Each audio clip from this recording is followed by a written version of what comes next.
जय हिंद दोस्तों। एएमआई में आपका स्वागत है। आज की वीडियो में हम लोग क्लास 10 सोशल साइंस का VVI सब्जेक्टिव क्वेश्चन करने वाले हैं। आज का ये वीडियो हमारी सीरीज का चौथा वीडियो है। इसके पहले हमने 3 वीडियो और अपलोड किया था, जिसमें हम लोग टोटल सोशल साइंस का 30 VVI सब्जेक्टिव क्वेश्चन को कर चुके हैं।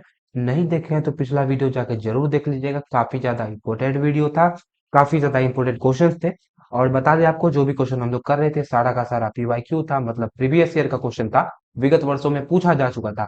और अगर आपने क्वेश्चन बैंक उल्टा के देखा है तो आपको तो पता ही होगा कि प्रीवियस ईयर का क्वेश्चन कितना ज्यादा रिपीट होता है आपके बोर्ड एग्जाम में। ठीक है, तो इसीलिए हमारे ये सेशन, ये सीरीज काफी ज्यादा इंपॉर्टेंट है। तो वीडियो को ज्यादा से ज्यादा शेयर कीजिएगा जो क्लास 10th में पढ़ रहे हैं, और पूरा वीडियो जरूर देखिएगा। इसका PDF आपको बिल्कुल फ्री में हमारे टेलीग्राम चैनल अनुराग मैथ्स इंस्टीट्यूट पर मिल जाएगा। वहां जाके डाउनलोड कर सकते हैं, PDF भी डाउनलोड कर सकते हैं। क्लास का नोटिफिकेशन भी मिलेगा, और डेली का आपको क्यूज भी वहां पे देखने को मिलता है, जिससे आपका प्रैक्टिस भी अच्छा खासा हो जाएगा। ठीक है, तो समय को बर्बाद नहीं करते हैं और चलते हैं क्वेश्चंस पर। तो आप लोग देख पा रहे होंगे कि पहला क्वेश्चन है, भारतीय राष्ट्रीय कांग्रेस की स्थापना कब और कहाँ हुई थी। भारतीय राष्ट्रीय कांग्रेस की स्थापना कब और कहाँ हुई थी, 2022 में क्वेश्चन पूछा गया है। नया नया क्वेश्चन है, ठीक है, 2022 में पूछा गया है जी। तो देखिए, भारतीय राष्ट्रीय कांग्रेस की स्थापना कब हुई थी, तो 1850 ईस्वी में हुई थी। किसने किया था, तो A.O. ह्यूम ने किया था। ठीक है, कब हुआ था, 1885 में हुआ था। कहाँ हुआ था, तो बम्बई का गोकुल दास तेजपाल संस्कृत महाविद्यालय में हुआ था। संस्कृत कॉलेज में हुआ था, कॉलेज का नाम था गोकुल दास तेजपाल। फिर से क्वेश्चन, भारतीय राष्ट्रीय कांग्रेस की स्थापना कब हुई थी, तो 28 दिसंबर, डेट भी याद रख लेंगे, 28 दिसंबर 1885 में हुई थी। कहाँ हुई थी, तो बम्बई, जिसको मुंबई भी बोलते हैं, के गोकुल दास तेजपाल संस्कृत कॉलेज में हुई थी। ठीक है जी, चलिए, इतना सा ही पूछा था, ज्यादा नहीं लिखेंगे, जो पूछा सीधा सीधा जवाब देंगे। अगला है, भारत में राष्ट्रवाद के उदय के सामाजिक कारणों पर प्रकाश डालें। 2016 में पूछा गया प्रश्न है कि भारत में राष्ट्रवाद कैसे उदय हुआ, उसका क्या कारण है, वो देखते हैं हम लोग। तो एक बार पढ़ लेते हैं पहले। भारतीय राष्ट्रवाद के उदय के कई कारण थे। कारण है, बहुत सारा कारण है। अंग्रेजी शासन के परिणाम स्वरूप, मतलब अंग्रेज जो शासन करने आए थे उसके परिणाम स्वरूप भारत की राजनीतिक एकीकरण, सांस्कृतिक संस्थाओं का विकास, शिक्षा, अंग्रेजी शिक्षा की प्रगति, प्रेस, रेल, दूर संचार का विकास, पाश्चात्य विचारधारा का प्रसार आदि हुआ। देखिए, हुआ क्या ना बाबू, प्रेस का विकास हुआ, उससे जो है लोग को वास्तविकता पता चला कि कहाँ लूट मार हो रहा है, कहाँ क्या हो रहा है, खबर फैला। रेल के विकास से लोग एक दूसरे से मिलजुल सके। दूर संचार, मतलब इससे क्या हुआ, बातचीत होने लगा। पश्चात विचारधारा का प्रसार, देखिए जब पश्चिमी विचारधारा का प्रसार हुआ, फैला, तो भारत का जो लोग है वो अपना संस्कृति और उन संस्कृति को जाना। अंग्रेजी संस्कृति मतलब पश्चिम का संस्कृति, और अपना जो भारतीय संस्कृति है उसको जाना। तो भारतीय संस्कृति में कोई दोष नहीं था, काफी अच्छा खासा संस्कृति था भारत का, काफी विकसित था। ये सब जानने के बाद जो है लोग में हिम्मत आया। ठीक है, तो इस सब से क्या हुआ, लोगों का एकीकरण हुआ। ठीक है, उसके बाद फिर जब क्या बोलते हैं, पश्चिमी शिक्षा, शिक्षा, अंग्रेजी शिक्षा की प्रगति हुई, तो उस सब का भी पुस्तक हिंदी माध्यम में उपलब्ध हुआ, हम सब का पुस्तक इंग्लिश माध्यम में उपलब्ध हुआ।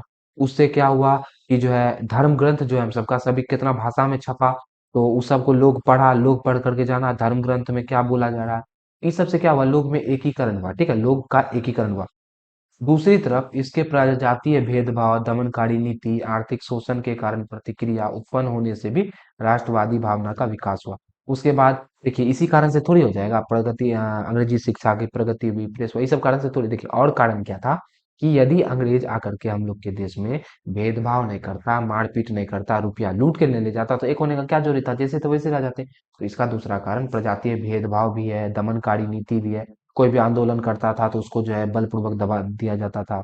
आर्थिक शोषण भी है, रुपया पैसा का शोषण भी होता था, अंग्रेज मजदूर सबका शोषण करते थे।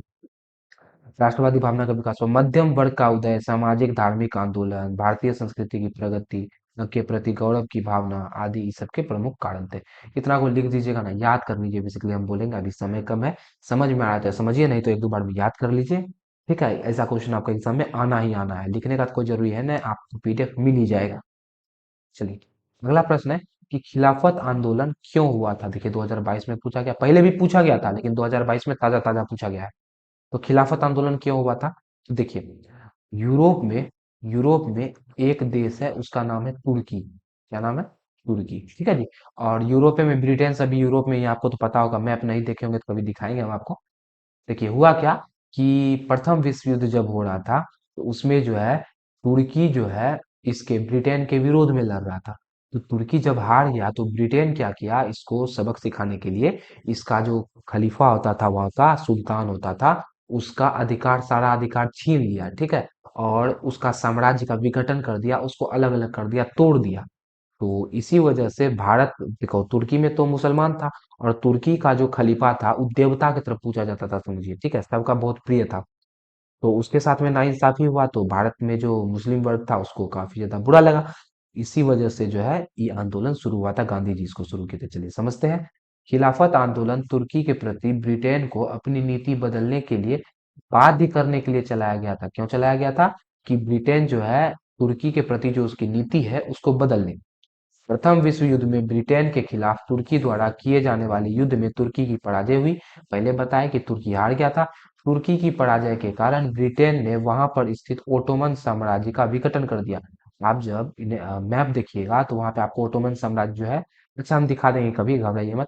तुर्की के सुल्तान को अपने शेष प्रदेशों में अपने सत्ता के प्रयोग से वंचित कर दिया गया।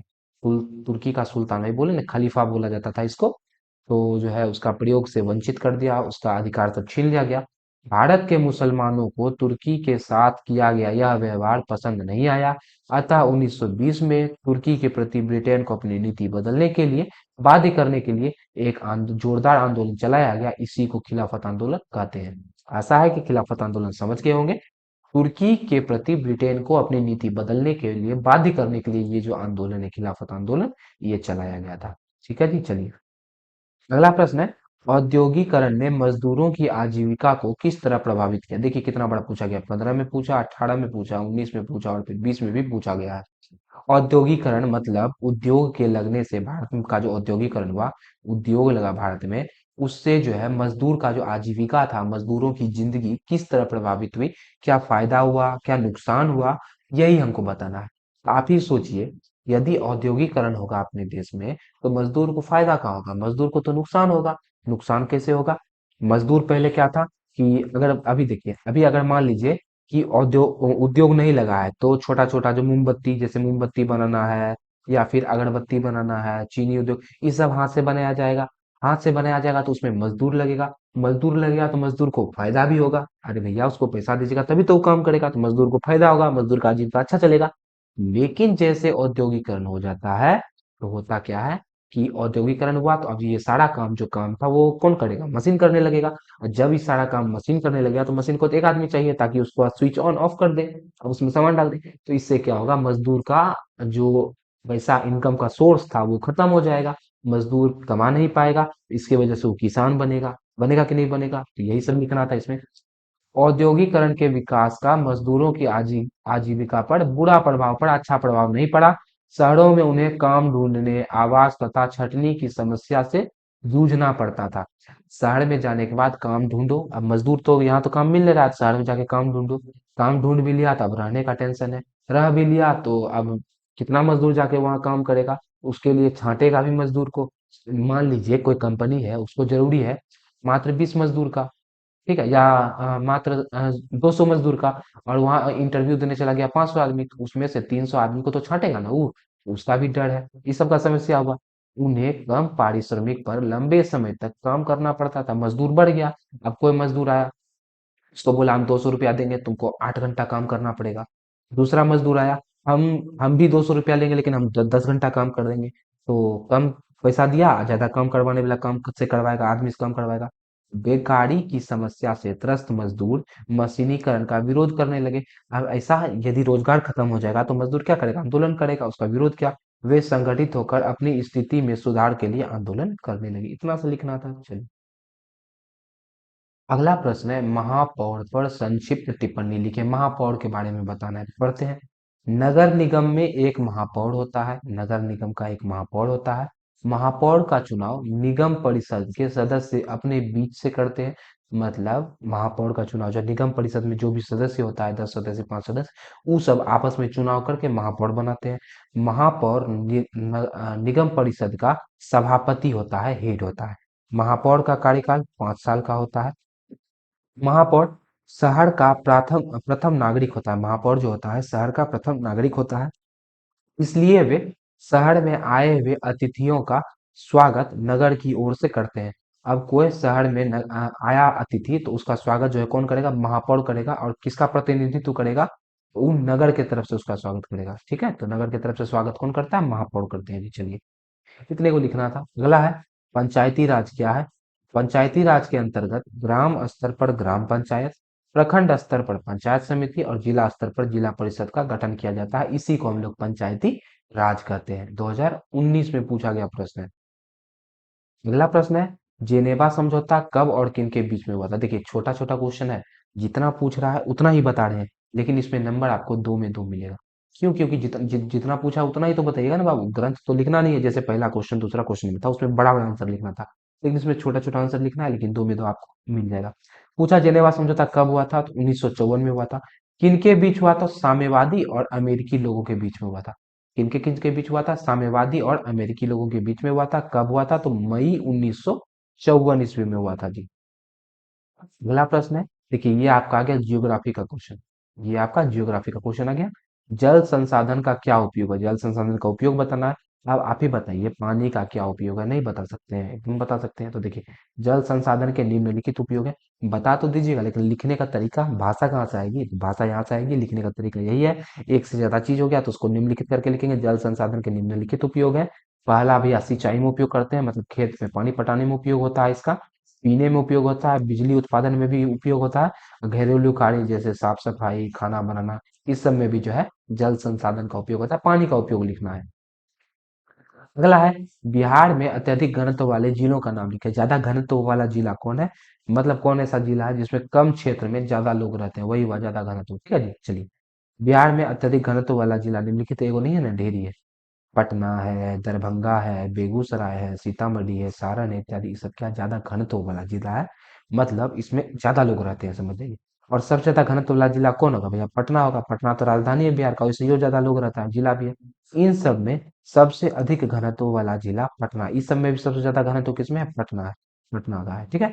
पटना में प्रति वर्ग किलोमीटर 1471 लोग निवास करते हैं। देखिए, प्रति वर्ग किलोमीटर मतलब ई, देखिए ई क्षेत्र मान लीजिए, लंबाई इसका क्षेत्रफल कितना है? 1 किलोमीटर स्क्वायर है। कितना है? 1 किलोमीटर स्क्वायर है। अब इसमें कितना लोग रहेगा? 1471 लोग रहेगा। इसी को बोलते हैं प्रति किलोमीटर 1471 लोग निवास करते हैं पटना में, इसीलिए इसका घनत्व काफी ज्यादा है। चलिए, लास्ट क्वेश्चन हम लोग जैसा कि आपको बता चुके हैं, 10-10 क्वेश्चन डेली करेंगे। आज आपका आज तक में 40 क्वेश्चन कंप्लीट हो जाएगा बाबू। एक पार्ट का क्वेश्चन इसमें इंक्लूड नहीं किए हैं, इसी वजह से 30 क्वेश्चन आपको नजर आ रहा हो। इसका लिंक जो आपको डिस्क्रिप्शन में मिल जाएगा, सारा वीडियो जरूर देख लीजिएगा। पेट्रोलियम से किन किन वस्तुओं का निर्माण होता है? पेट्रोलियम से क्या क्या चीज बनता है भैया? पेट्रोलियम से निम्नलिखित निर्मित होने वाली वस्तुएं निम्नलिखित है। जो जो वस्तु पेट्रोलियम से बनता है वो निम्नलिखित है। देखिए, गैसोलीन हुआ, डीजल हुआ, केरोसिन तेल हुआ, ग्रीस हुआ, पेट्रोल हुआ, साबुन हुआ, अन्य कीटनाशक पदार्थ जैसे दवाई हुआ। ये सब क्या चीज से बनता है? पेट्रोलियम से बनता है। आपको इतना लिखना है? नहीं लिखना है। 2 नंबर में पूछेगा, 2 नंबर में आप 4 पीस लिख दीजिएगा। 4 से 5 पीस लिख दीजिएगा, आपको आराम से 2 नंबर मिल जाएगा। अब जो आपको याद हो, डीजल बनता है पेट्रोलियम से, जी हाँ। केरोसिन तेल बनता है, ग्रीस बनता है, पेट्रोल बनता है, साबुन बनता है। 5 को लिख दीजिए, कोई दिक्कत नहीं है, आराम से आपको 2 में 2 मिल जाएगा। ठीक है। तो जैसा हम प्रॉमिस किए थे, आज आपका 10 क्वेश्चन कंप्लीट हो गया। डेली आपका 10-10 क्वेश्चन मिलता है आपको। और टेलीग्राम से बाबू जरूर जुड़ जाइएगा, वहां पे आपको क्यूज मिलता है, जिससे आपका ऑब्जेक्टिव मजबूत होगा। ठीक है। ऑब्जेक्टिव में आप क्यूज के माध्यम से अगर ऑब्जेक्टिव करते हैं तो ज्यादा समय तक याद भी रहेगा, और जो भूल गए वो रिवाइज भी हो जाएगा। टेंशन वाली बात नहीं है। तो ऐसे ही वीडियो पाने के लिए, और देखिए और भी वीडियो लाएंगे। टोटल 10 पार्ट आने वाला था, आज तो चौथा पार्ट ही है, मतलब 6 पार्ट और आएगा इसका, जिसमें आपका एसएसटी पूरी तरह से कंप्लीट हो जाएगा। इसका सारा का सारा क्वेश्चन हम कंप्लीट करवा देंगे। आशा है आज का वीडियो आपको पसंद आया होगा, तो वीडियो को लाइक कर देंगे, चैनल को सब्सक्राइब कर देंगे और शेयर भी कर देंगे। तो मिलेंगे आपसे अगले वीडियो में, तब तक हंसते रहिए, मुस्कुराते रहिए। जय हिंद, जय भारत।